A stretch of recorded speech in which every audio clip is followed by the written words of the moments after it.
Ya, saya bilang begini, Sob. Saya bilang ada sebuah kesalahan yang sudah mendarah daging di sini. Gini aja, Sob. Saya pengen tahu, Sob. Arti punya Tuhan tuh apa sih, Sob? Coba. Arti punya Tuhan Mm-mm. berarti dia mempunyai sesembahan. Maksudnya punya sesembahan itu gimana? Gini, arti punya Tuhan satu dulu ya. Berarti dirinya bukan Tuhan, hamba dirinya itu. Itu satu. Yang kedua, punya berarti Tuhan. dia mempunyai Tuhan. Yang namanya mempunyai Tuhan artinya dia mempunyai sesembahan, mempunyai yang menguasai dirinya, mempunyai yang menciptakan dirinya. Oke, Oh. punya Tuhan artinya satu, dia bukan Tuhan gitu. Hmm. Oke, terus yang satu-satu dulu ya, satu-satu. Ini makanya salah paham kita ini. Berarti gini, Sob. Kalau misalnya kamu punya bapak gitu, Sob. Berarti kamu bukan bapak ya? Ya iyalah, kok anak doang, bukan bapak. Oke, berarti kalau seseorang punya bapak, berarti dia wajib pasti dia bukan bapak gitu ya? Oh ya iya. Oke. Gini, Sob. Kamu punya anak ya, Sob ya? Kamu Halo? punya bapak nggak? Punya. Oke, berarti kalau kamu punya bapak, berarti mustahil kamu itu bapaknya orang juga gitu. Iya. Kalau aku punya bapak, ya. Jadi saat itu aku masih anak-anak dan tidak mempunyai anak. Oke, sekarang kamu punya anak nggak? Sekarang bapak saya nggak ada, saya punya anak. Oke, waktu kamu punya anak sempet nggak bapakmu masih ada? Nggak sempat. Orang lain ada nggak? Orang lain dia punya anak di detik yang sama dia punya bapak. Kemana-mana pula kau ini ke orang lain. Saya gini, Sob. Ku jawab ke aku, kau malah ke orang Iya, lain. maksud saya begini, saya itu sebenarnya sedikit menangisi akal orang-orang yang begitu dungunya gitu loh, Sob. Karena bagaimana ya, banyak orang itu memang dungunya itu melampaui batas dan tak bertepi begitu. Kenapa kamu bilang kalau Yesus itu punya Tuhan, maka dia bukan Tuhan? Makanya ini logikamu yang betul-betul sudah sangat-sangat, mohon maaf nih, Sob, dungu tak bertepi. Kenapa? Karena logikamu, kalau orang punya bapak, maka mustahil dia bukan bapak, kan gitu.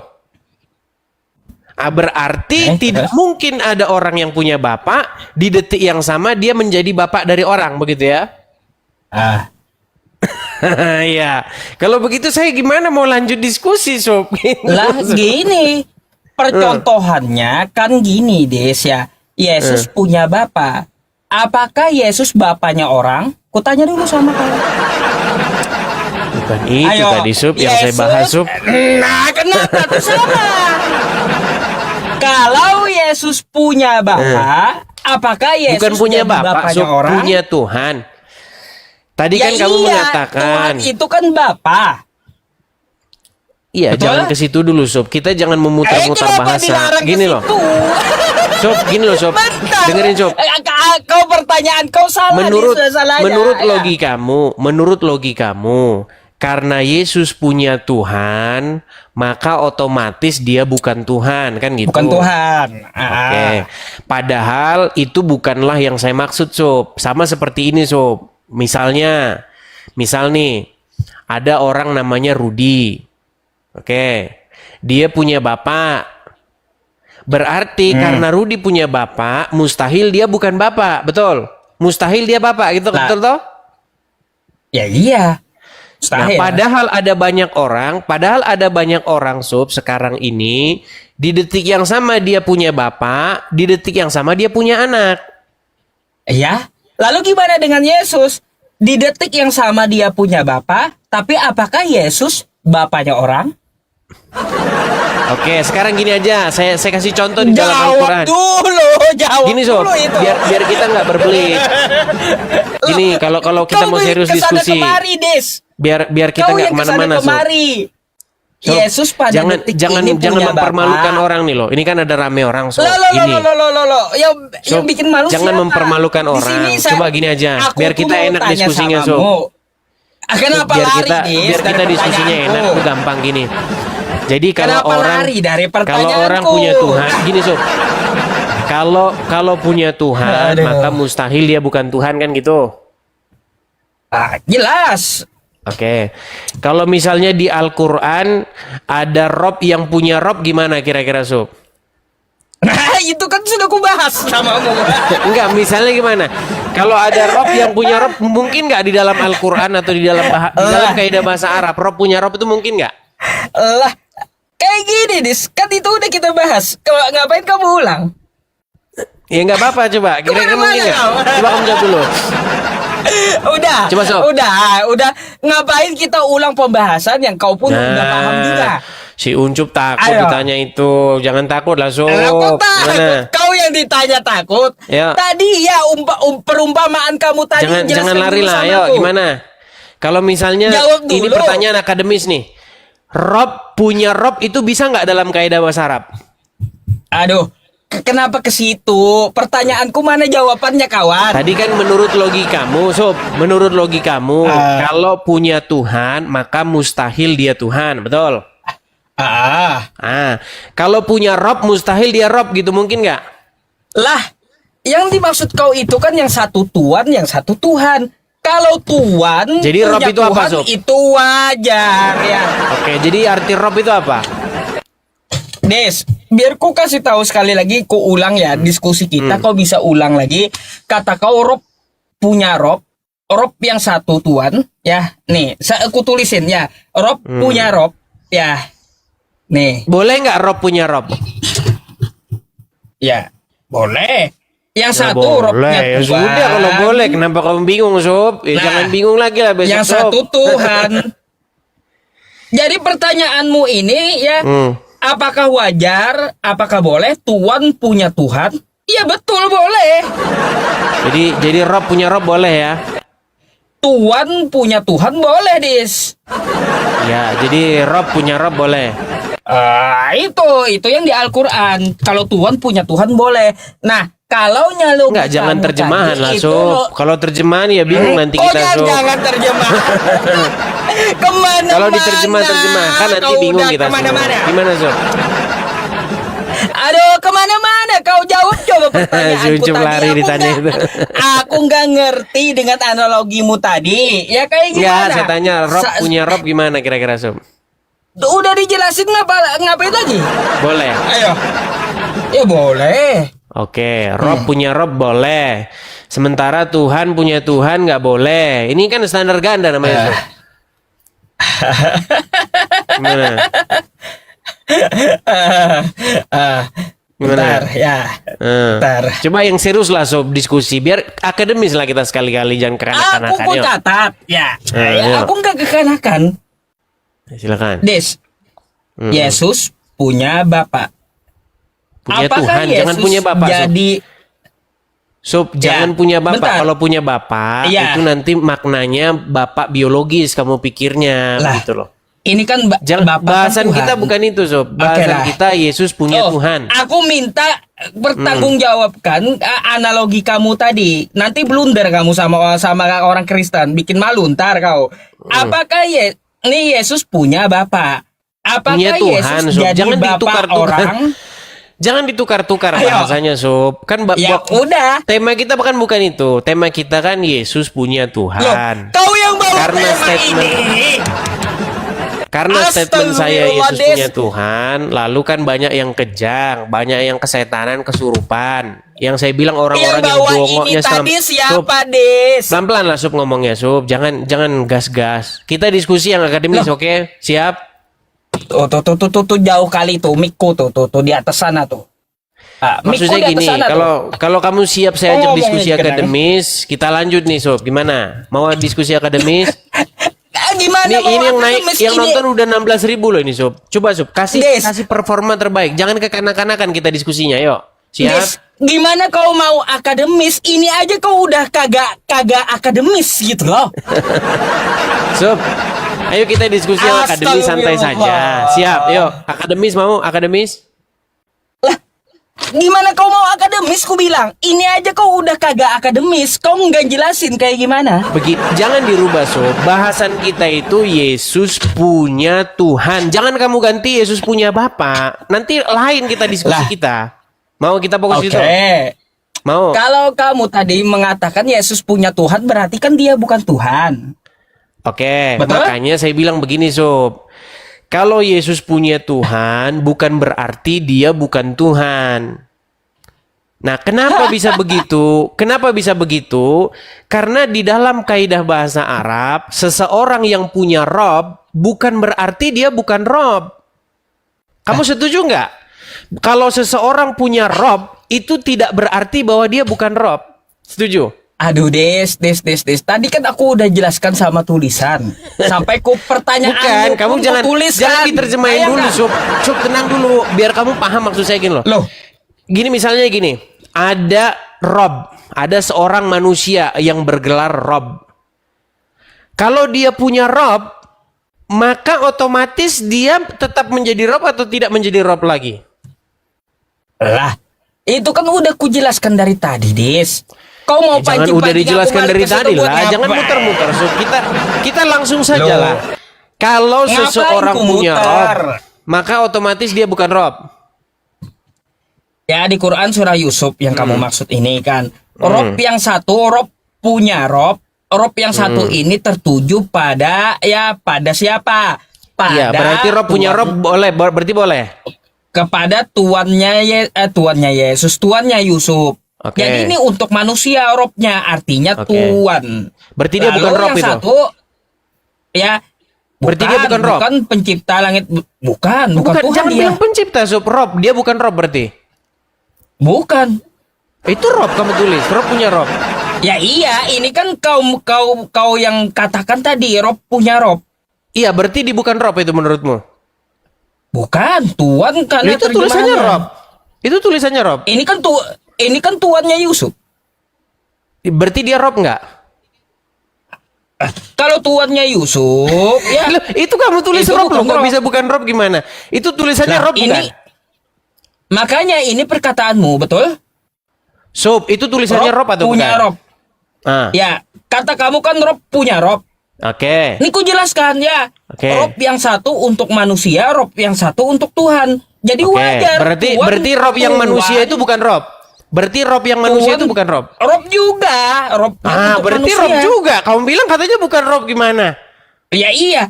Karena apa terjemahannya Tuhan? Enggak loh, menurut logikamu, kalau Rob punya Rob, maka dia bukan Rob gitu kan?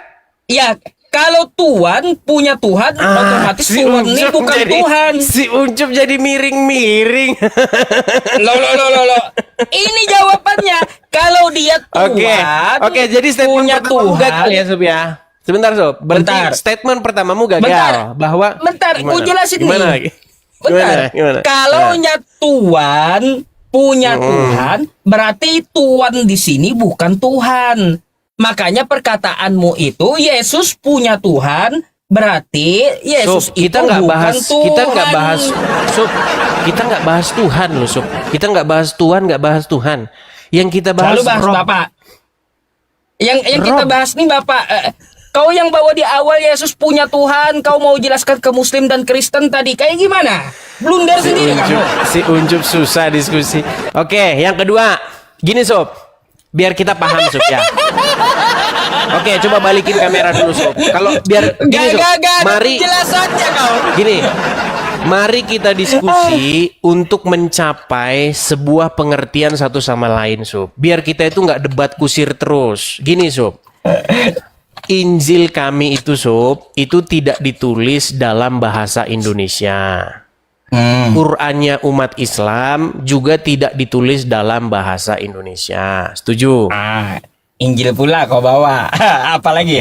Mau dengar dulu aku nih, masalah baru kau bawa masalahnya. Oke, jadi Sob, makanya kita harus memahami pengertian atau definisi yang dimaksud oleh sang penulis. Karena yang nulis itu bukan orang Indonesia, Sob. Yang nulis Injil itu bukan orang Indonesia. dia tulis tuh pakai bahasa Yunani. Yesus itu Kurios.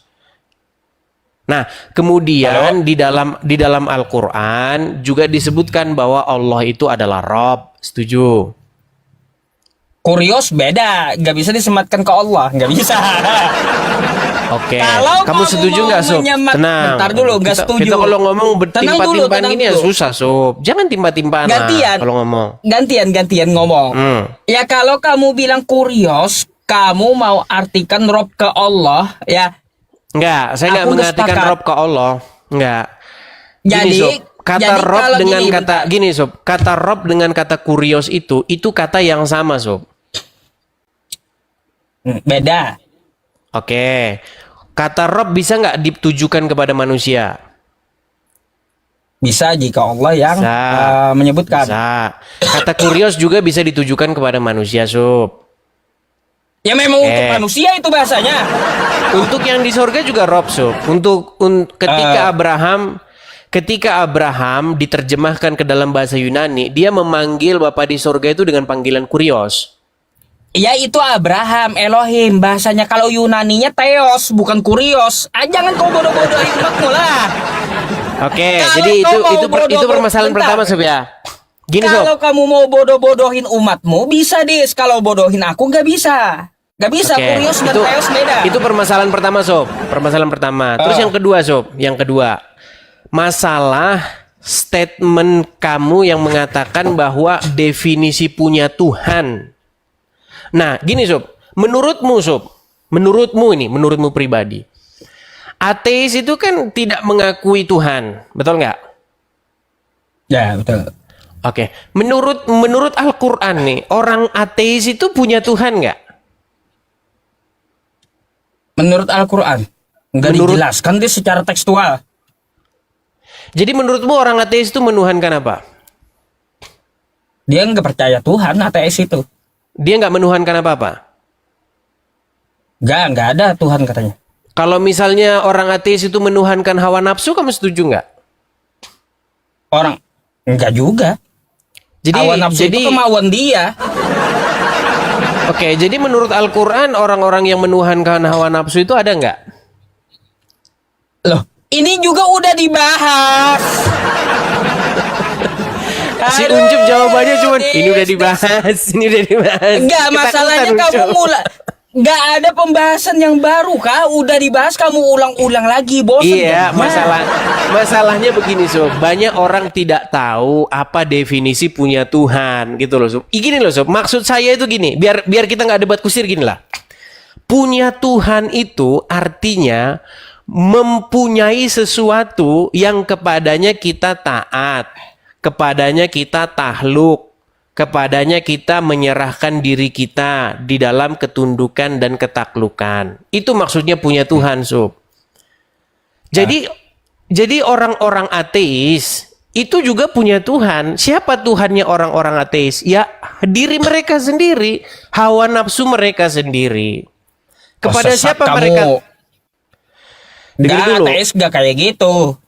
Oke, lanjut. Kepada siapa? Kepada siapa orang-orang ateis ikut patuh? Apakah ikut Allah, patuh kepada Allah? Kan tidak. Mereka ikut patuh kepada kehendak atau keinginannya sendiri, pikirannya sendiri. Betul. Itulah yang dimaksud di dalam Al-Quran, di dalam surat Al-Jathiyah ayat 23. Mereka itu adalah orang-orang yang menjadikan hawa nafsunya sebagai Tuhan. Dan Allah membiarkan mereka sesat. Kan gitu. Makanya sekalipun ateis itu tidak mengakui Tuhan, tetapi dia bertuhan. Nah, siapa Tuhannya orang-orang ateis ini? Ya diri mereka sendiri. Kehendak Kau tanya mereka dulu dah sendiri. sama orang ateis dah. Apakah orang ateis Oke, itu ini enggak, Tuhannya maksud saya gini. ada atau Tuhannya diri sendiri? Supaya Kacau, gini, Dis. supaya yang saya maksudkan begini, Sob. Supaya kita itu mengerti setiap definisi kata yang kita keluarkan. Jadi maksud daripada punya Tuhan artinya dia memiliki sesuatu yang kepadanya dia itu mengikut. Tahluk. Begitu. Udah. Kau jangan pelintir-pelintir ateis. Ya, kau Silakan. lihat aja apa arti KBBI dari ateis. Seseorang yang tidak memiliki kepercayaan pada Tuhan. Jadi ateis itu nggak ada Tuhan. Iya, kepercayaan kepada Tuhan di situ maksudnya Tuhan yang mana? Tuhan yang di dalam kata orang menciptakan langit dan bumi. Itu yang Tidak mereka tidak memiliki. percaya. Ya, tidak memiliki kepercayaan pada Tuhan. Oke, Ya itu. jadi Tuhan di situ apa maksudnya? Kan pencipta langit dan bumi, betul nggak? Iya, atau Ah, dewa-dewa. dia tidak percaya itu tuh. Makanya dia tidak punya Tuhan, Tuhan yang pencipta langit dan bumi. Tetapi dia punya Tuhan di dalam bahasa Al-Qur'an dan bahasa Bible. Siapa Enggak, Tuhannya bukan dia? Salah kalau bahasa Quran. Lalu Tuhannya dia adalah dirinya, Jadi memang katamu, atau jadi hawa memang nafsunya. Salah. agak sedikit beda kita, Sob. Gini. Salah. Kelas kita itu memang sedikit berbeda gitu loh. Sob. Maksud saya gini. Yang saya maksudkan punya Tuhan adalah memiliki sesuatu yang kepadanya kita itu menundukkan diri, takluk dan mengikuti. Nah, makanya Sob, di dalam Alkitab, di dalam Bible, Tuhan Yesus itu punya Tuhan. Siapa Tuhannya Tuhan Yesus? Yaitu Bapa di sorga. Karena apa? Iya. Karena Tuhan Yesus sendiri berkata, sebentar jangan ketawa. Karena Iya, Tuhan Yesus ketawa sendiri aja salah. Gini Sob. Karena Tuhan Yesus sendiri berkata, makananku ialah melakukan kehendak Dia yang mengutus aku. Makanya Tuhan Yesus di dalam Injil itu punya Tuhan. Nah, cuman banyak orang tidak tahu punya Tuhan itu apa, gitu loh. Karena banyak bahasa-bahasa di dalam agama ini yang nggak dipahami umat beragama. Begitu, Sob. Kemudian, Jelaskan dulu Kalau- kau. Nanti ku tanggapi. oke. Kemudian kalau kamu tanya kepada saya, Sob. Bahkan kalau kamu tanya sama saya, Allah itu punya Tuhan. Siapa Tuhannya Allah? Ya Muhammad itu. Karena Allah itu dikontrol dan dikendalikan oleh Muhammad. Begitu, Sob. Tuhan, Makanya mana dalilnya? kata Aisyah, Sob. Aisyah. Mana dalilnya kayak gitu, kocak? Aisyah yang bilang, Sob. Gini. Menurut Aisyah, Allah itu kerjanya itu menuruti hawa nafsunya Muhammad. Des, takut. bentar. Ucup Kalau lari-lari. ngomong Allah, ya maka kau ambil dari Quran. Mana? Kok dari Aisyah? Jadi Aisyah tidak dipercaya lagi nih menurut Ucup. Lah, kalau tentang Allah, kamu ambil di Al-Quran. Kok kamu ngambil di Aisyah? Karena ketika Al-Qur'an berkata, engkau boleh menggauli siapa-siapa yang kamu kehendaki. Engkau boleh mengawini perempuan yang sudah kau ceraikan. Nah, Aisyah bilang, sesungguhnya Tuhanmu, aku tidak pernah melihat kecuali Tuhanmu itu sigap menuruti hawa nafsumu. Itu di dalam, saya bacakan dulu hadisnya. Saya tunjukin Kau hadisnya. kemana-mana kau pula. Ya. Aku Ucup. Bukan kau lari ke sana kemari. Ya udah. Dari Jangan pembahasanmu diturunkan loh, Sob. sendiri- Saya nggak pernah nurunin kamu loh Nggak. di channel saya. Dari pembawaanmu sendiri tadi Yesus punya Tuhan sampai ke Aisyah udah lari kemana-mana kau. Kan kamu tidak paham maksud daripada punya Tuhan. Paham nggak maksud punya Tuhan itu apa? Ya, Apa definisi gini. punya Tuhan? Tadi kan aku udah jawab apa yang kamu tanyakan. Yesus punya Tuhan, berarti Yesus bukan Tuhan. Itu pahamku. Oke, pahammu itu salah. Karena punya Tuhan bukan berarti dia bukan Tuhan. Sama seperti seseorang yang punya Rob bukan berarti dia bukan Rob. Oke. Setuju? Nih, tanggapanku TikTok aja. Kalau seperti itu kata kamu, ya saat Yesus punya Bapa, apakah Yesus juga jadi Bapa? Jawab dulu. Kan kita nggak bahas punya bapak loh, Sob. Nah, Bahasan Yesus kita kan bukan punya Yesus Bapa. Bahasan kita bukan Yesus punya bapak kok lari. Lah. Punya Tuhan. Gini. Oke, Susah Yesus banget. punya Tuhan. Ya, Tuhannya itu siapa? Bapa di sorga. Akan Bapa. Punya bapak dengan punya Tuhan itu beda, Sob. Ya Bapa kan Tuhan kata kau. Bapaknya siapa? Yesus, Bapaknya Yesus tuh. Ya, Tuhannya Yesus dan Tuhannya kami, bukan Tuhannya orang Ya. Islam. Gak apa-apa, Tuhannya Yesus. Berarti Yesus punya Bapa, betul? Betul. Saat Yesus punya Bapa, apakah juga Yesus bisa menjadi Bapa orang lain? Kenapa tidak bisa? Mana dalilnya? Kan tadi kamu bilang apakah bisa? Saya bilang kenapa tidak Ya, bisa gitu loh. Ya iya, karena dia Agak bukan berat. Bapa. Agak berat diskusi dengan mereka ini. Melundar dia, teman-teman. Iya, Karena Yesus maksudnya bukan begitulah, Bapa. Sob. Intinya begini. Ini udah 22.000 orang nih. Jangan kecewakan penonton, Sob. Gini, Sob. Ada. Alangkah baiknya gini, Sob. Tujuan dari diskusi itu seharusnya supaya kita itu bisa saling memahami. Jadi kamu mau mengerti maksud saya apa dan saya mau mengerti apa maksud kamu. Jadi kita itu tidak terjadi miskomunikasi terus tiap hari. Jadi debat kusir nggak berujung gitu loh, Sob. Jadi yang saya maksud intinya, Sob, begini, Sob. Bahwa orang Kristen itu punya Tuhan. Siapa Tuhannya? Bapa di surga, Yesus dan Roh Kudus. Nah, orang Islam juga punya Tuhan. Siapa Tuhannya? Siapa Robnya? Allah, Muhammad. Begitu, Sob. Jadi itu diskusi itu sebenarnya Nabi Muhammad bukan Rob. Nabi Muhammad itu Sayyid dia. Oke. Sekarang gini, apa syaratnya supaya seseorang bisa disebut sebagai Rob? Allah yang menyebutkan. Di dalam Al-Quran tidak ada Allah yang menyebutkan. Berarti orang tidak bisa jadi. Oke, definisi orang Rob itu bisa apa? jadi Rob. Definisi Orang Rob itu nggak apa? bisa jadi Rob. Mau apapun kau definisikan, janganlah Bang Paras. Kenapa dikeluarin edisnya? Nanti bisa aja saya keluarin ya. Kalau edis tuh ngapain dikeluarin?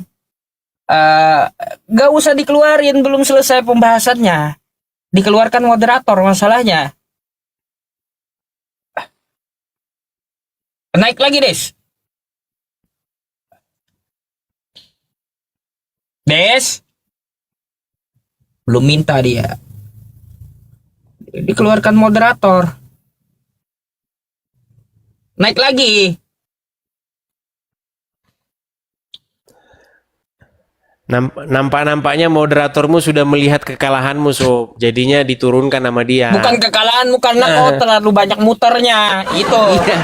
Maksudnya moderatormu itu sudah melihat kekalahanmu, makanya diturunkan. Bukan. Takut Karena nanti kau blunder dan muter-muter biasanya diturunkan moderatorku memang. Gitu. Oke, baiklah, nggak apa-apa. Makanya saya nggak mau pakai moderator karena moderator tuh suka melangkahi host begitu. Gini, Sob. Begini. Pertama-tama, apa definisi Rob? Coba. Apapun definisinya ya dalam Islam, mau apapun definisinya, Rob itu bisa disematkan kepada manusia kalau Allah Subhanahu wa taala yang menyatakan gitu. Oke, tetapi pengertian daripada Rob itu sendiri apa? Ya kayak gimana pun Rob tidak bisa disematkan untuk manusia. Gini, kan setiap kata kan punya definisi, betul nggak? Contoh misalnya lapar adalah keadaan di mana perut kosong. Kan begitu, itu kan definisi lapar, setuju nggak? Nah, kalau Rob definisinya apa? Bentar, Lis. Ya, jangan kecewakan nih, 24.000 orang nih karena saya datang. Ada yang WA makanya. Oke, nggak apa-apa, santai aja. Oh, ini Wafi nih. Ya silakan. Kalau Wafi agak sedikit mending lah, ya. Silakan. Biar kita ini gini loh, Sob. Saya pengen ada komunikasi yang baik antara umat Islam dan Kristen, Sob. Jadi bukan sebuah komunikasi yang saling caci memaki gitu loh, Sob. Apa yang membuatkan umat Islam dan umat Kristen, saudara sebangsa dan setanah air nih, di Komal ini sering caci maki? Karena adanya miskomunikasi gitu loh. Karenamu, masalahnya karenamu. Bukan gitu, Sob. Yang Kristen. Ntar aku sapa Ustadz Wafi dulu. Kau ngomong dulu. Assalamualaikum Ustadz. Waalaikumsalam warahmatullah untuk Ustadz Yusuf. Walanatullah untuk Mas Edis. Laknatullah. Dibilang katanya laknatullah pada saya. Wala'natullahi ajma'in lah. Nah, Oke. kan di Al-Qur'an kan ada ayat begini, Ustaz. Wala'natullahi 'alal kadzibin. Untuk orang-orang yang mendustakan ayat-ayat Allah kan begitu. Ya, betul. Padahal yang mendustakan ayat-ayat Allah itu umat muslim sendiri. Oke, saya tanya sama Ustadz Wafi lah. Ustadz Wafi, kita sama-sama setuju ya Ustadz Wafi ya, bahwa setiap kata itu punya definisi. Punya Di makna. dunia ini ada ribuan bahasa, tidak ada satupun kosakata yang tidak punya makna. Setuju? Oke, terus Oke. Tolong Ustadz Wafi jelaskan kepada saya dan juga kepada umat. Sebenarnya definisi kata Rob itu apa? Mulai dulu ini aja kan dia bahas. Enggak, karena memang ini intinya gitu loh. Intinya itu. Jadi kita itu harusnya sama-sama mengakui Yesus Robnya orang Kristen, Bapa di surga Robnya orang Kristen, Roh Kudus Robnya orang Kristen. Sementara Robnya umat Islam itu Allah dan Muhammad. Jadi kita nggak akan debat lagi. Udah, kita akan saling menghargai, hidup berdampingan. Percaya omongan saya. Coba Sob. Ustadz Wafi, apa definisi Rob? jadi begini Mas Adis. Saya hampir 1 tahun, kalau saya hitung ya, hampir 1 tahun nggak diskusi sama antum. Saya kira antum sudah berkembang gitu loh. Ternyata masih jalan di Nggak. tempat. Nggak dijawab. Mundur dia mundur. Mundur. Nggak dijawab. Ya, jadi kata Apa definisi Rob? Ya. Robbun itu arti aslinya Robbun itu kan pemilik. Oke. Nah, pemilik. Nah, Pemimpin. Robbun itu kalau dalam bahasa Indonesia biasanya menjadi kata majmu, diidofahkan. Nah, disandingkan. Ketika Robbun itu disandingkan, maka Robbun bisa bermakna 2. Oke. Kalau disandingkan nih, Oke. bisa bermakna Macet Ustadz Wafi. Tetapi ketika lafal Robbun itu sendirian, maka Robbun cuma maknanya 1, yaitu Tuhan. Begitu. Nah, ini namanya bahasa Arab. Bahasa Arab ya. Oke.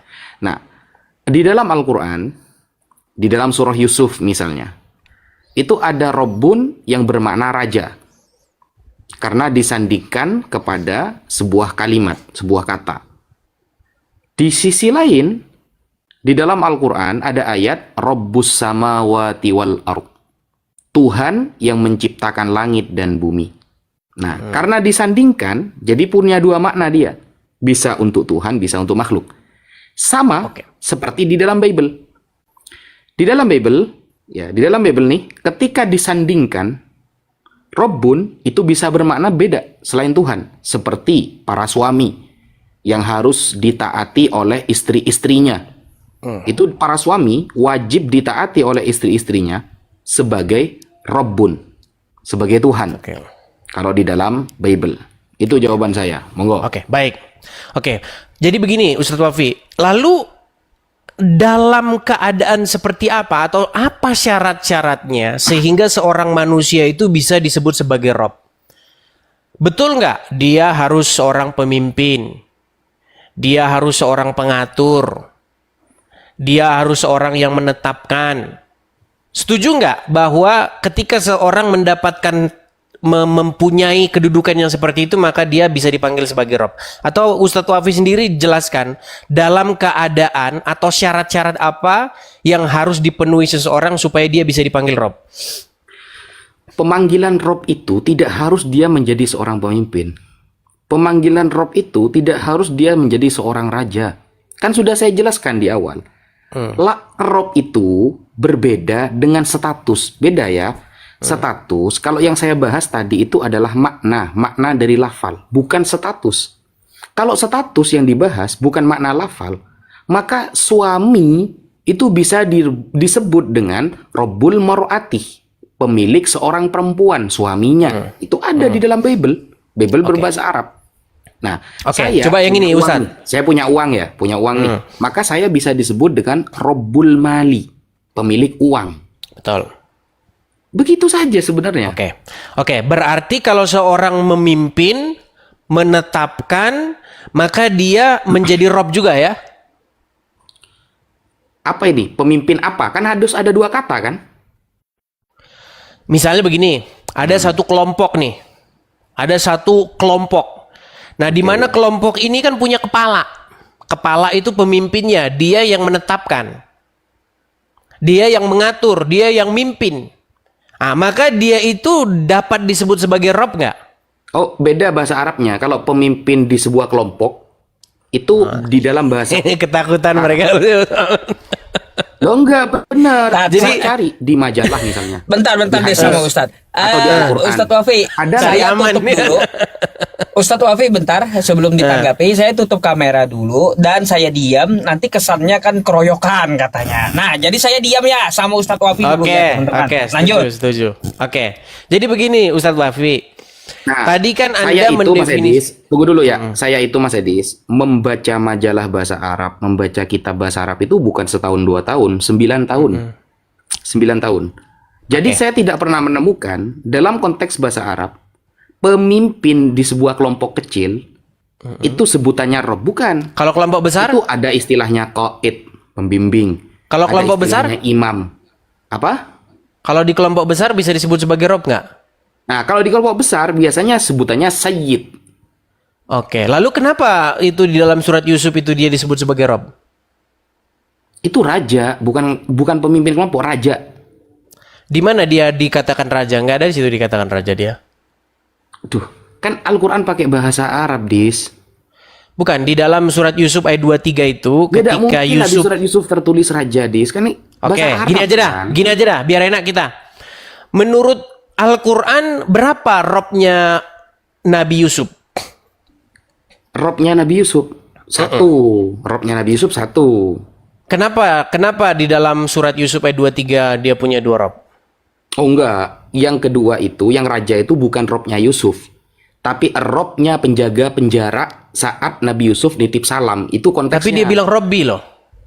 Oh, coba cek di ayatnya. Coba Oke, cek. saya tampilkan ya surat Yusuf ayat 23 ya. Oke, Yusuf 23. Setelah ini saya tanya balik ya. Boleh. Harus. Kadang-kadang kita itu debat kusir nggak berujung ya karena begini nih. Oke, saya balikkan dulu kamera saya ya. Bentar. Kau minta besarin nggak? Oh boleh dibesarin Sob, biar enak Sob, biar kelihatan Sob. Oke ya. Ini surat Yusuf ayat 23 ya. Kelihatan ya? Ya. Oke. Di sini jelas-jelas dia kata-kata ya innahu nih. Aduh, sebentar. Sabar. Tidak ada internet. Sabar Sob, tenang. Nih ya. Kelihatan nggak kata-kata innahu rabbi, betul nggak? Terus? Nah, waktu dia mengucapkan innahu itu artinya sesungguhnya, rabbi. Ini maksudnya kata rabbi ini ditujukan kepada siapa? Kepada raja. Nggak kedengeran? Kepada raja. Nggak kedengeran? Kecil Tat, suaranya kecil. Kepada raja. Oke, berarti ditujukan kepada manusia, betul? Ya, manusia. Nah, waktu dia bilang Robbi itu manusia, Allah termasuk Robbinya juga nggak? Iya, terus? Berarti berapa Robnya Nabi Yusuf di sini? Gini, boleh saya jawab?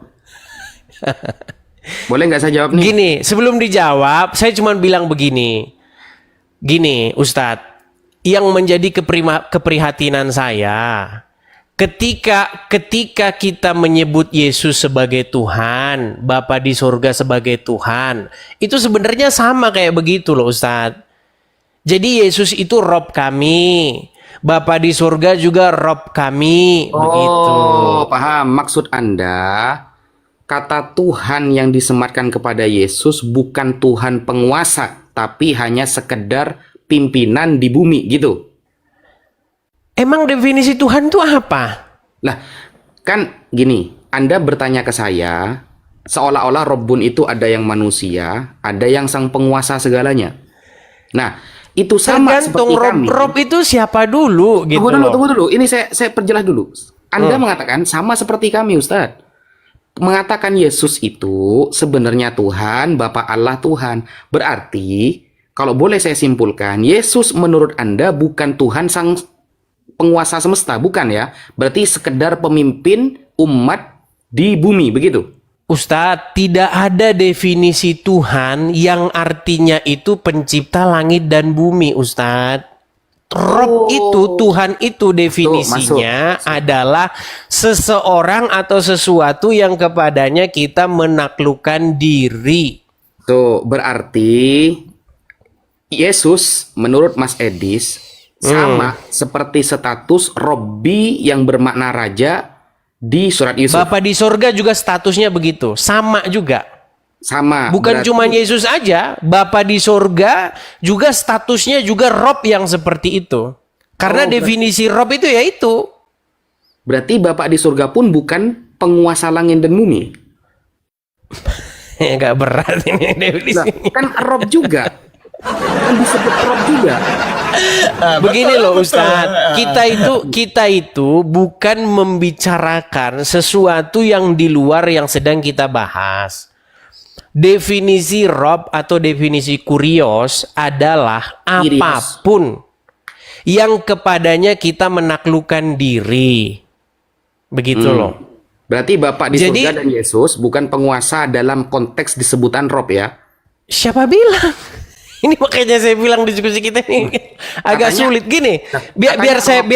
Biar Ustadz paham yang ada di dalam kepala saya. Gini loh. Kalau Ustadz tanya sama saya atau sebenarnya pengertian Al-Qur'an sendiri, setan itu bisa jadi robnya seseorang nggak? Bisa. Bisa, makanya sekarang itu tergantung apakah kita menjadikan dia sebagai rob kita gitu loh. Makanya sebenarnya begini Ustadz, apa yang saya temukan dari Al-Quran dan yang saya temukan dari Al-Quran dan Alkitab itu sebenarnya ya sama aja. Bahwasanya seseorang itu kalau dia mau jadi orang yang Kristen sejati, dia itu harus mengambil Bapa di surga sebagai robnya dengan perantaraan firman-Nya atau anaknya yang diutus ke dunia. Dan juga dengan perantaraan Roh Kudusnya. Jadi Yesus dan Roh Kudus itu rob yang datang daripada Bapa di surga. Jadi dengan menjadikan Yesus Tuhan, dengan menjadikan Yesus Rob, itu tidak menjadi kemusyrikan seperti yang ada di pikirannya orang Islam. Karena orang Islam sesungguhnya melakukan hal yang sama. Mereka menjadikan Sekarang saya tanya balik Muhammad... ya. Oke, mereka menjadikan Muhammad sebagai robnya. Bagaimana cara umat muslim menjadikan Muhammad sebagai robnya? Dengan cara tahluk, patuh, taat kepada Muhammad. Makanya ketika Muhammad berkata, orang muslim harus berseru, sami'na wa ata'na. Kami mendengar dan kami taat. Intinya sama aja kok. Jadi intinya Iya. Islam Paham. menuhankan Allah dengan perantaraan Muhammad, Kristen menuhankan Bapa di surga dengan perantaraan Yesus dan Roh Kudus. Oke. Selesai diskusi kita. Oke. Silakan. Berarti kalau boleh saya simpulkan begini Mas Edis. Islam menuhankan Allah melalui jalur Nabi Muhammad. Ya. Berarti apapun yang diperintahkan Nabi Muhammad itu statusnya diperintahkan oleh Allah. Betul. Pandangan Islam Mas Edis, Allah ini sang penciptanya. Nabi Muhammad adalah wasilahnya. Nah, kalau memang sama seperti itu, berarti pemahaman Mas Edis di dalam kekristenan adalah Bapa adalah sang penciptanya, Yesus hanya seorang utusannya. Tidak ada bagian dari Bapa, tidak disebut sama seperti Bapa, tapi dia hanya pemimpin yang diperintahkan untuk mengabarkan saja. Betul seperti itu berarti? Enggak betul juga. Duh, gimana kok gak betul? Katanya Iya, karena apa? Karena begini, kita itu gini, yang sering kita salah Ini pahami antum itu gini sudah loh. hampir jadi Islam loh sekarang. Begini, yang sering kita saling pahami, yang salah pahami itu kita tidak bisa membedakan sang pencipta dengan Tuhan gitu loh. Gini, Ini antum makanya sudah begini hampir Ustadz. jadi orang Islam barusan. Dis. Gini Ustadz, Hampir biar sedikit lagi, enak Wak. kita Yusuf Ustadz Yusuf Wafi. Bisa nggak seseorang ganti sang pencipta? Gak bisa. Nggak bisa. Bisa nggak seseorang ganti Tuhan? Gak bisa. Nah, ini makanya kita debat kusir. Padahal di dalam Al-Quran, orang itu bisa ganti Tuhan.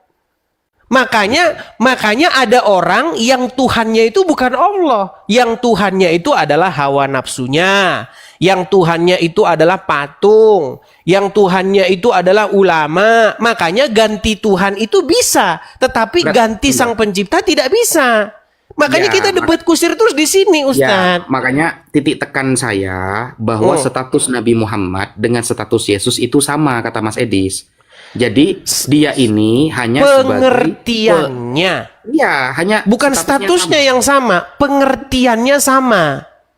Iya, maksudnya itu tugasnya sama, status pengertiannya sama. Nah, berarti ketika kita mentaati Nabi Muhammad yang notabene-nya perintah itu datang dari Allah, Mas Edis mentaati Yesus yang notabene perintahnya datang dari Sang Bapa. Bapa di sorga. Berarti Yesus dengan Nabi Muhammad adalah utusan Sang Pencipta. Begitu. Saya betul? tidak mengakui Muhammad utusan sang pencipta. Itu Nah. masalahnya. Bukan, perbandingan kamu tadi. Perbandingannya kurang lebih ya. Berarti Yesus Ya. ini utusan, Nabi Muhammad utusan.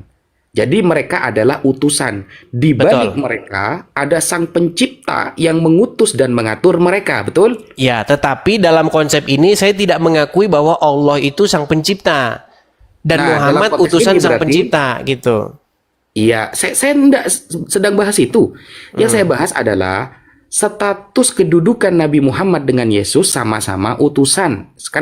Kamu kan mengatakan kita tidak perlu berdebat lagi Ya. kalau sudah sepakat, kan begitu? Ya, nah masalahnya begini sekarang. Masalahnya kenapa kita tidak mengikuti Yesus, malah mengikuti Muhammad? Karena kalau mengikuti Muhammad, maka kita itu akan seperti Muhammad. Setuju nggak? Oh, berarti kalau kita mengikuti Yesus, kita akan sama seperti Yesus, kena salib juga nanti. Inilah. Berarti kalau mengikuti Muhammad, kita akan seperti Muhammad tinggal di Arab. Oh iya dong. Iya dong. Jadi begini, maksudnya begini. Mengikut itu maksudnya seperti apa sih? Mengikut itu maksudnya kita itu Sekarang meneladani. Temanya begini.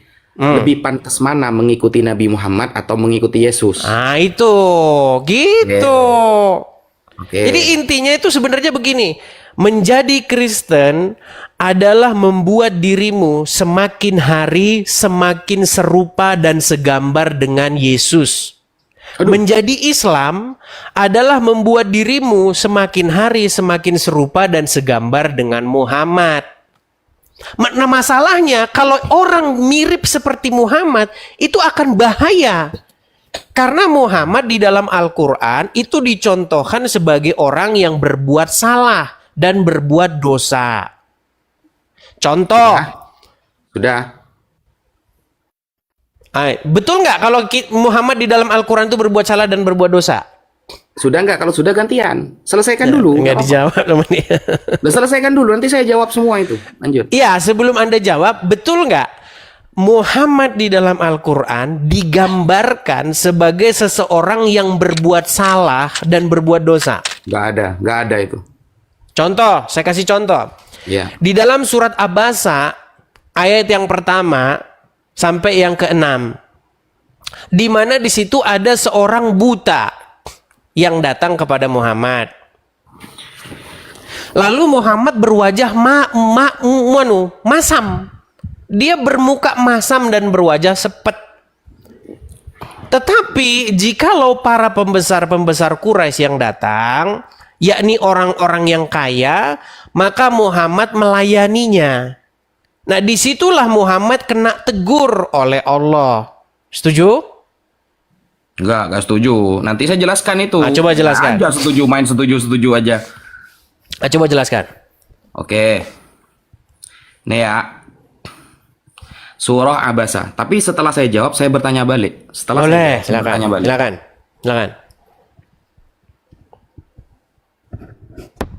Kabur nanti ini di sini. Kalau saya ini nggak perlu Silakan.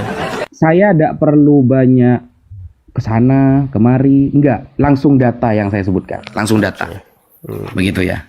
Nih ya. Bismillahirrahmanirrahim. Abasa wa tawalla an ja'ahul a'ma. Saat itu wajah Nabi bermuka masam ketika ada seorang buta yang mendatanginya. Nah, kenapa wajah Nabi bermuka masam, Mas Edis?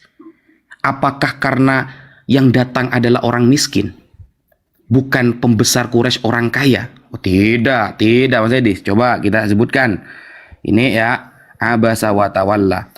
Wahua, siapa? Aktor yang buta itu siapa? Namanya Ibnu Ummi Maktum. Namanya nih yang datang kepada Nabi nih. Wasmuhu Abdullah bin Syurah bin Malik bin Rabi'ah Al-Fihri. Itu nama panjangnya. Beliau datang min Bani Amir Bani Lu'ay. Dia datang dari Bani Amir Bani Lu'ay. Wadzalika annahu ata Rasulullah. Saat itu dia mendatangi Rasulullah. Wahwa yunaji Utsbah bin Rabi'ah wa Aba Jahl. Dan dia ingin mengutarakan tentang Utsbah bin Rabi'ah dan Abu Jahal bin Hisham. Nah, kemudian apa yang menyebabkan Nabi Muhammad di sini masam? Nah, kemudian yad'uhum ilallah, yarju islamahum. Kemudian beliau Rasulullah mendoakan kepada Allah agar mereka itu menjadi umat Islam. Faqala Ibnu Ummi Maktum, ya Rasulullah, wahai Rasulullah, akri'ni wa 'allimni mimma 'allamakallah. Berikan aku pengetahuan tentang apa yang telah Allah ajarkan kepadamu. Faja'ala yunadihi wa yukarrirun nida. Dia berkali-kali memanggil Nabi. Berkali-kali. Wala yadri annahu mukbil ala ghairihi hatta karahiyatu fi wajhi Rasulillah liqat'i kalamihi. Karena dia berkali-kali memanggil Nabi dan memotong ucapan Nabi sampai menyebabkan wajah Rasulullah tidak ini ada dalilnya nih. Wa yukarrirun nida. Memanggil Nabi sampai menyebabkan wajah Nabi nggak enak kepada dia. Liqat'i kalamihi. Ini ya ada lafal liqat'i kalamihi. Mana tadi, guys? Karena dia memotong-motong pembicaraan Nabi, bukan karena dia adalah orang miskin, dia adalah orang kaya. Oh, bukan ya, saudaraku, bukan. Jadi jangan ngarang-ngarang cerita, tampilkan.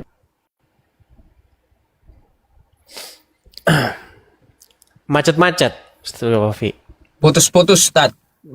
Walaupun udah dipanggil gurunya Yusuf PI, tapi masih babak belur juga. Gak apa-apa. Nah, nih ya. Ini tunggu dulu saya mau tanya balik. Enak aja nanya terus. Nah, tunggu. Nah, ini ya, liqat'i kalamihi karena memotong-motong pembicaraan Nabi. Sekarang saya tanya kepada Mas Edis. Ya. Sekarang saya tanya ke Mas Edis. Nih. Misalnya begini.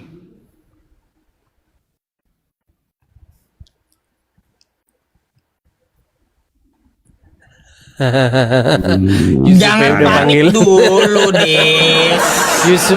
Yusuf udah panggil juga gurunya. ditanya, udah panik Edisnya. Jangan panik dulu lah kau. Belum lagi. Misalnya Yesus mengatakan dalam Matius 15 nomor 26. Jawab Yesus kepadanya, kamu bukan orang Yahudi. Jadi ini berbicara etnis nih ya. Sok paling suci sukunya nih. Kamu bukan orang Yahudi. Kalau aku menolong kamu, itu sama seperti orang yang mengambil makanan anak-anaknya dan memberikannya kepada anjing. Bayangkan. Jadi Yesus punya ajaran, kalau bukan orang Yahudi gak boleh ditolong. sama seperti anjing. Berarti orang-orang di luar Yahudi itu adalah anjing, kata Yesus. Dalam Matius 15 nomor 26. Apakah seperti ini ajaran kasih, Mas Edis? Baik. Kalau bukan orang Yahudi, berarti gak boleh ditolong. Dan statusnya sama seperti anjing, bayangkan. Baik, pertanyaan yang Nah, bagus tuh ya. Baik. Ini jelasin kalau gini kan lah. diskusi cakep. Ini diskusi mantap kalau begini. Jadi kita itu berusaha membangun komunikasi yang baik ya. Biar Islam dan Kristen tuh enak diskusinya, nggak maki-makian. Udah bosen lah kita denger maki-makian. Baik, pertanyaan yang bagus ya. Pertama saya tanggapi dulu yang Al-Quran tadi. Begini, di dalam surat Abasa ayat yang pertama tadi, itu tidak ada ayat Al-Quran menyebutkan bahwa orang tersebut memotong-motong omongan Muhammad sampai membuat wajah Muhammad bermuka masam. Itu yang dibaca Ustadz Wafi itu adalah pelintiran Al-Quran, bukan Al-Quran. Ingat sekali lagi, itu tidak pernah ada di dalam Al-Quran. Seandainya itu benar bahwa Muhammad berwajah masam karena ada seorang buta yang motong-motong omongan Muhammad, pasti Allah Subhanahu wa Ta'ala akan membela Muhammad karena orang tersebut nggak punya tata krama di hadapan Nabi. Orang tersebut tidak punya sopan santun, tidak punya itikat yang baik di hadapan seorang nabi. Pasti Allah akan membela Muhammad. Tetapi ayat Al-Quran berbunyi bahwa itu dikontrakan dengan seorang kaya. Makanya di ayat selanjutnya, akan tetapi jikalau pembesar-pembesar Quraisy yang datang kepadamu, maka engkau melayaninya. Makanya di dalam ayat tersebut dikatakan, dia Muhammad berwajah masam dan berpaling ketika seorang buta datang kepadanya. Ayat keempatnya, ayat ketiganya, tahukah kamu bahwa barangkali ia ingin membersihkan diri? Ini udah ada klarifikasinya. Nggak ada di sini dikatakan dia datang kepadamu untuk memotong omonganmu. Nggak ada. Di sini jelas loh. Tahukah kamu barangkali ia ingin membersihkan dirinya dari dosa. Atau ia ingin mendapatkan pengajaran. Lalu pengajaran itu memberi manfaat kepadanya. Nah, ini aslinya, ini Al-Qur'annya, bukan pelintiran yang dibacakan oleh Ustadz Wafi tadi. Lalu dikatakan di ayat 5-nya, adapun orang-orang yang merasa dirinya serba cukup, maksudnya adalah pembesar-pembesar Quraisy yang orang kaya, serba cukup punya duit, maka kamu melayaninya. Nah, ini sebenarnya Al-Quran ini membongkar sosok Muhammad yang membeda-bedakan orang. Kalau sama orang miskin, ibarat kata begini, sekarang banyak ustadz, banyak pendeta, pastor yang mata duitan. Kalau jamaahnya miskin, nggak punya duit, susah itu dihubungin, nggak bakal ada waktu. Di mana Pak Pendeta, di mana Pak Ustadz, tolong Pak Ustadz begini, sibuk. Tapi kalau orang kaya, jamaahnya kaya, dia siap. Nah, ini sosok Muhammad digambarkan yang seperti itu. Makanya kita itu tidak boleh mirip dengan Muhammad. Kita harus mirip dengan Yesus. Kemudian, masalah Matius tadi. Di situ, kalau kita baca konteksnya, itu adalah peristiwa di mana seorang perempuan Kanaan datang kepada Tuhan Yesus. Dia memohon kepada Tuhan Yesus sesuatu. Harus dibaca sampai selesai loh. Baca sampai selesai. Terima kasih. Ketika kita membaca itu secara utuh, di situ perempuan Kanaan itu meminta sesuatu kepada Yesus, tetapi Yesus mencobai perempuan Kanaan itu dengan kata-kata seperti ini. Tidak baik memberikan roti yang diperuntukkan untuk anak-anak lalu melemparkannya kepada anjing. Itu adalah sebuah perumpamaan sama seperti ketika orang Indonesia ngomong ada udang di balik batu. Bukan berarti si itu udang, enggak. Nah, kemudian si perempuan itu menanggapi Tuhan Yesus. Tetapi anjing itu pun makan dari remah-remah yang jatuh dari meja tuannya. Tahu nggak apa respon Tuhan Yesus pada akhirnya? Dia membenarkan seorang perempuan Kanaan tersebut. Makanya dibaca secara penuh. Makanya Tuhan Yesus mengasihi baik orang-orang Yahudi maupun perempuan Kanaan sekalipun. Begitu. Makanya Oke. dibaca yang utuh. Ya, Silakan. ya.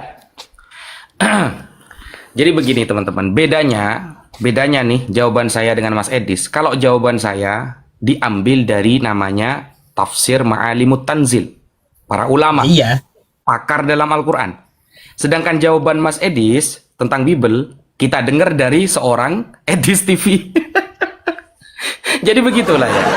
Jadi ketika Mas Edis melarang kita untuk memberikan pemahaman Al-Quran dari para ulama, secara tidak langsung dia sedang menjelaskan Bible-nya sesuai otaknya dia, sesuai kehendaknya dia. Nah, ini bedanya. Islam itu dalam memahami konteks apapun di dalam Al-Quran, kita serahkan kepada ahlinya, Mas Edis. Namanya para ulama. Jadi kita tidak bisa mau memaknai Al-Quran, kelemahan kita dalam bahasa Arab, lalu dimaknai oleh ulama yang pakar bahasa Arab, beliaulah yang tahu konteksnya. Sedangkan ketika Mas Edis menolak ulama nih keterangannya, Anda hanya pakai terjemahan. Di sisi lain, Anda memaknai Bible Anda sesuai kehendak Anda sendiri. Kalau misal yang datang kepada Nabi Muhammad adalah orang kaya, lalu Nabi Muhammad itu senang, ahlan wa sahlan kalau orang kaya, maka tidak mungkin ada surah Al-Kafirun. Kita cek surah Al-Kafirun yang datang orang-orang pembesar Arab semua yang menawarkan kepada Nabi. Apakah Nabi kemudian ahlan wa sahlan, selamat datang wahai saudaraku, lalu Nabi itu kayak senang gitu kedatangan orang kaya? Oh tidak, saudaraku. Kita lihat ya. Bismillahirrahmanirrahim. Qul ya ayyuhal kafirun. Katakanlah wahai Muhammad, wahai orang-orang kafir, la a'budu ma ta'budun. Aku tidak akan menyembah apa yang kalian sembah, wala antum a'biduna ma a'bud, dan kalian tidak akan menyembah apa yang aku sembah. Ini jawaban tegas ketika siapa yang datang kepada Nabi, ini ya, nazalat fi rahtin min Quraisy. Ini datang ketika utusan-utusan pembesar Quraisy datang kepada Rasulullah. Salah satunya adalah Al-Harith bin Qais As-Sahmi. Kemudian Wal-As bin Wa'il. Kemudian Al-Walid bin Al-Mughirah. Wah, ini orang-orang kayanya, ini pimpinan ini. Pimpinan Quraisy yang kaya-kaya ini yang datang ini. Kemudian bin Abdi Yaghuth. Kemudian Wal Aswad bin Al-Muttalib bin Asad. Wa Umayyah bin Khalaf. Qalu ya Muhammad halumma fattabi. Wahai Muhammad, ayo ikuti kami. Fattabi dinana. Wa nattabi dinaka. Nanti kalau kamu ikut agama saya pun akan ikut agama kamu. Tapi Allah langsung turunkan surah Al-Kafirun bahwa Nabi Muhammad jangankan senyum, tapi beliau menjawabnya dengan tegas tanpa senyuman, menunjukkan bahwa beliau Rasulullah, beliau bukan utusan dunia, tapi beliau adalah utusan Allah Subhanahu wa taala. Ada buktinya dalam Al-Qur'an. Makanya kata Mas Edis, jangan dibaca separuh-separuh. Hanya ketika Ibnu Ummi Maktum datang, Nabi Muhammad mukanya masam, lalu ditafsiri, oh nanti kalau ketemu orang kaya, Nabi Muhammad akan senang. Ternyata ketika turun surah Al-Kafirun, Nabi Muhammad tegas, wahai orang-orang kafir, kata Nabi Muhammad. Bukan begini, wahai saudaraku, mohon maaf ya, mohon maaf, afwan, al-afuh, saya tidak bisa ikut kamu. Oh tidak, Nabi Muhammad mengatakan, ya ayyuhal kafirun, wahai orang-orang kafir, la a'budu ma ta'budun, aku tidak akan pernah menyembah apa yang kalian sembah. Apakah Nabi Muhammad kememes-kememes, senyum-senyum karena di depannya orang kaya? Tidak, saudara. Itu tertulis dan diabadikan oleh Allah di dalam surah Al-Kafirun. Sedangkan kita dari tadi, ketika bertanya tentang Matius, bahwa kata Yesus, jawab Yesus adalah, ketika aku menolong kamu, karena kamu bukan orang Yahudi, berarti aku menolong anjing. Berarti orang yang di luar Yahudi, kata Yesus, adalah anjing. Kita tidak menjelaskan keterangan itu dari pakarnya. Tapi Mas Edis langsung menjelaskan pribadinya. Bahkan Mas Edis mengatakan ini kan perumpamaan. Oke, kalau kita mau bahas perumpamaan Mas Edis, saya mau tanya, ilmu untuk memahami perumpamaan Bible itu namanya ilmu apa Mas Edis? Kalau Al-Quran, kita punya balaghah. Balaghah babnya dibagi menjadi 3. Ada ma'ani, ada bayan, ada bade'. Kemudian di dalam Al-Quran itu ada yang namanya itu istilah Lughatul Arabiyyah Al-Fusha. Ketikan bahasa Arabnya harus fasih. Ada balaghahnya, ada majaznya, ada apa namanya itu majaz itu dibagi menjadi dua. Ada majaz mufrad, ada majaz murakkab, kemudian ada kinayahnya. Bayangkan. Perumpamaannya ada, namanya ilmu balaghah. Sekarang saya tanya nih sama Mas Edis. Kita dengarkan ada 34.000 orang.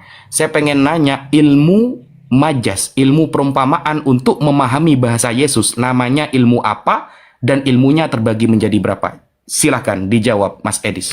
Baik. Ilmu Alkibul lah, Tat. Baik, agak sedikit Kalau melebar ini kalau kemana-mana. di Bible itu ilmu Alkibul itu. Sup, kamu diem aja lah Sup. Kamu udah panggil gurumu ini karena kamu nggak mampu berdebat dengan saya. Oke, baik. Saya jawab ya. Jadi begini, ini sangat-sangat memprihatinkan ya. Karena tadi Ustadz Wafi mengatakan begini, inilah kami Islam. Saya menjawab berdasarkan tafsir. Saya menjawab berdasarkan kitab. Sementara Edis menjawab berdasarkan pikirannya sendiri. Ini ada kesalahan fatal di sini. Begini. Al-Quran itu bukan kitab untuk para ustadz. Al-Quran itu adalah kitab untuk manusia. Sementara umat muslim telah membuat Al-Quran itu hanya untuk ulama-ulama saja. Tidak boleh orang-orang seperti Ustadz Wafi, Yusuf PI pakai akalnya, tidak boleh pakai pikirannya. Harus pakai pikirannya ulama-ulama. Nah, pemahaman seperti ini teman-teman, apalagi di Indonesia, itu sudah dicekokin dari orang itu masih kecil. Kamu nggak boleh nafsir Al-Quran karena kamu nggak punya otak dan nggak punya pikiran. Yang boleh nafsir Al-Quran itu hanyalah ulama-ulama saja. Nah, berangkatlah kamu ke pondok pesantren, kirim duit kamu ke sana. Nah, inilah yang mengakibatkan umat tidak bisa berpikir, umat tidak bisa punya pemahaman, umat tidak berkembang, sehingga yang berpikir haruslah para ulama saja. Sehingga apa? Sehingga orang berbondong-bondong dikirim ke pondok pesantren untuk manggut-manggut apa kata ulama mereka. Yang demikian itulah kesesatan mereka yang tidak melampaui batas. Padahal di dalam Al-Quran tidak ada ayat yang mengatakan bahwa orang biasa tidak boleh berpikir, orang biasa tidak boleh menafsirkan atau memahami Al-Quran. Gak ada. Al-Quran itu memang harus dipahami oleh para pembacanya semua. Siapapun yang membaca Al-Quran itulah yang harus memahaminya. Gak boleh harus, kalau saya gak boleh harus pakai otaknya si Anu. Gak boleh begitu, Ustaz.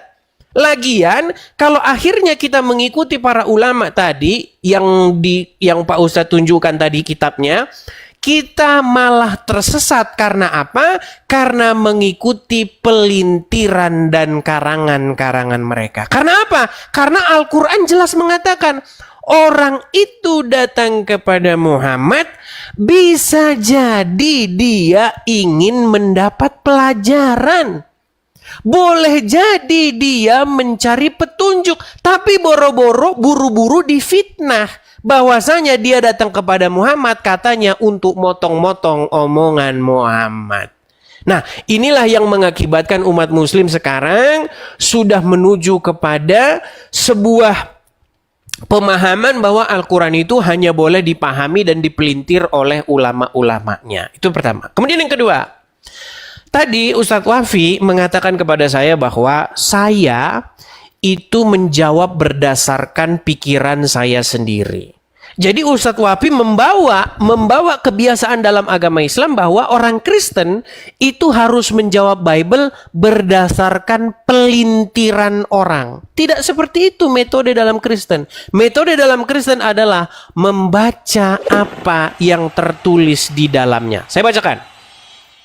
Tadi ini kan yang Pak Ustadz bahas. Saya balik dulu kamera saya. Bisa dibesarkan Yusuf PI. Nih, ini enaknya orang Kristen. Bukan pakai kitab pelintiran. Kita pakai apa yang tertulis saja di dalamnya. Perhatikan. Perempuan Kanaan yang percaya. Jadi orang-orang Kanaan itu sebelumnya saya kasih dulu backgroundnya ya.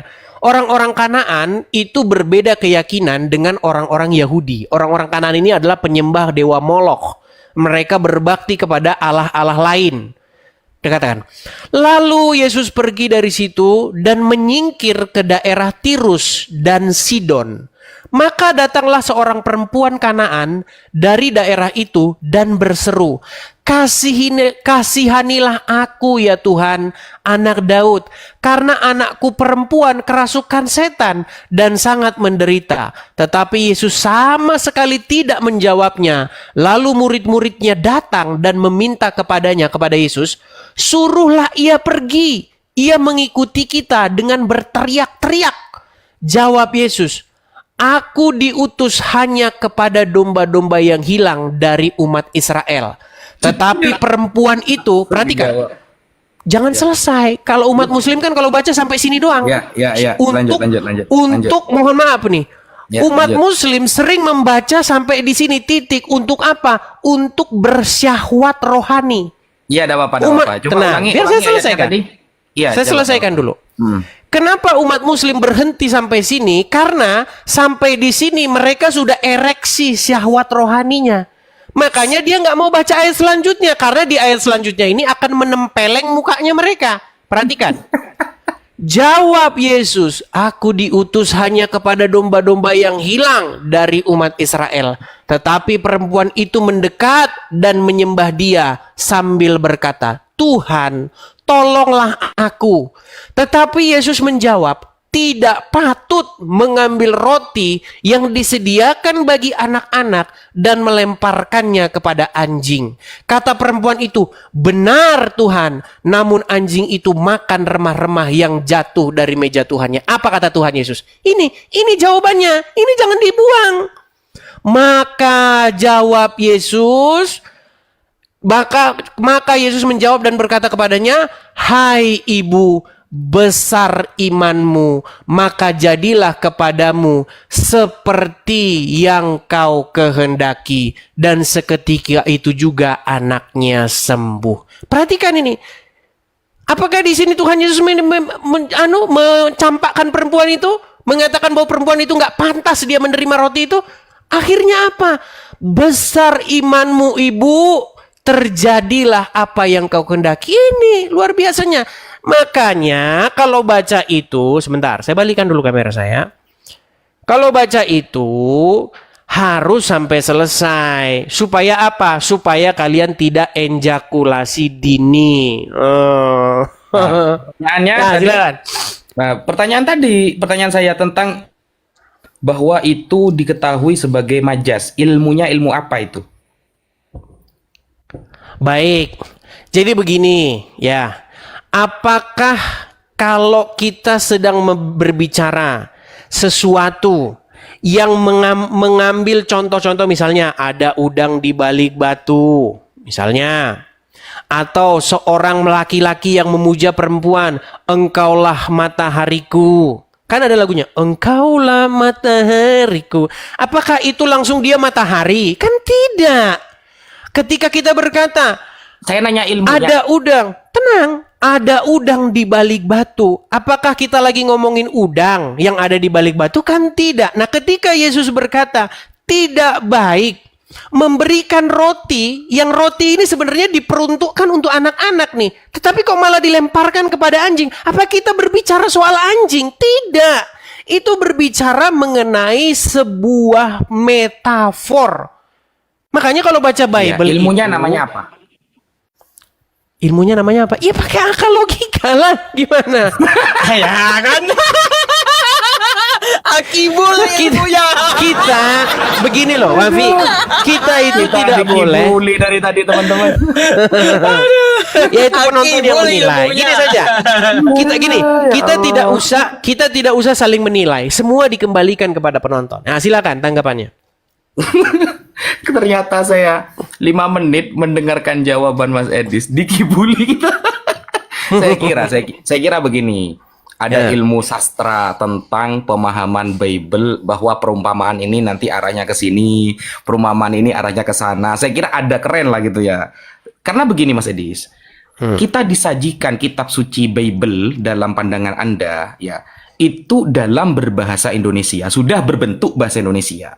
Jadi, kalau memang perumpamaan itu sesuai otak kita masing-masing, maka jangan pernah salahkan umat Islam ketika umat Islam memahaminya sedemikian rupa. Karena kita sudah disajikan bahasa Indonesianya, gak ada ilmunya gitu loh. Beda sama Quran, Mas Edis. Kalau Quran, sebelum belajar Quran nih, Rasulullah sudah mengatakan, ini bukan saya ya, ini bukan pribadi saya yang mengatakan kita harus ikut ulama, bukan dari saya. Tapi dari orang itu diturunkan Al-Quran oleh Allah, siapa? Nabi Muhammad Sallallahu Alaihi Wasallam. Begitu kata Nabi Muhammad. Ini bukan ngarang dari saya, Mas Edi. Ini bedanya. Saya tidak pernah pakai otak saya gitu loh. Tapi saya menggunakan otaknya Nabi Muhammad Sallallahu Alaihi Wasallam, sang pembawa risalah, sang pemegang Al-Quran. Apa kata beliau? Innal ulama warathatul anbiya. Sesungguhnya para ulama adalah pewaris para nabi. Innal anbiya lam yuwarithu dinaron wala dirhaman. Para nabi itu tidak mewariskan uang, tidak mewariskan dirham. Innama